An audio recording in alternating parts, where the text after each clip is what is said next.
Heroin crisis means more children than ever are being removed from their homes. In Hamilton County, it's already topped 3,000 just this year.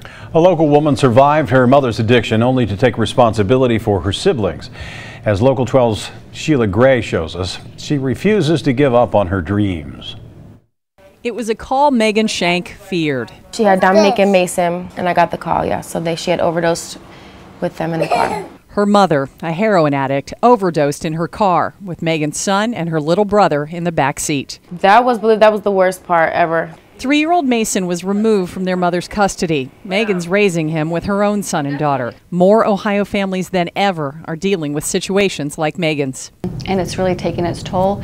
So you need to really provide supports, again, for the children, but also for the caregivers. And the cost of dealing, really trying to treat families that have such trauma is costly.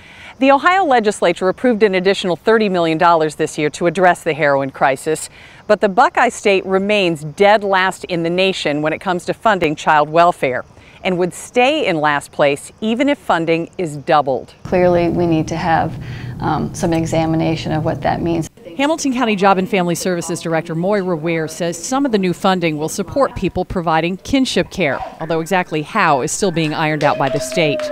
Meantime, her agency has 1,000 more children in custody than it did just 1 year ago.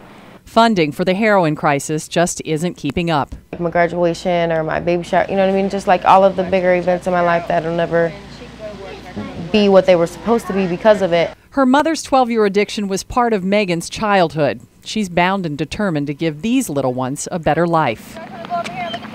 Where they've seen more than I've wanted them to ever see, and I don't want them to have that like I did. And she wants more. She'd like to go to culinary school and start her own event planning business. I like to do events. I do banquet events at Miami University and just all of it, like the catering to the decorating. I like the whole situation. Her life experience has given her a unique set of skills.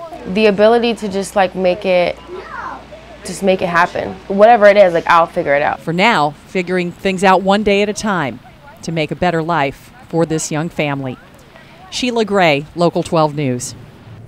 Megan is raising her little brother. She is also helping to raise her teenage sisters, 2 of them as a matter of fact, just as she was starting her own family.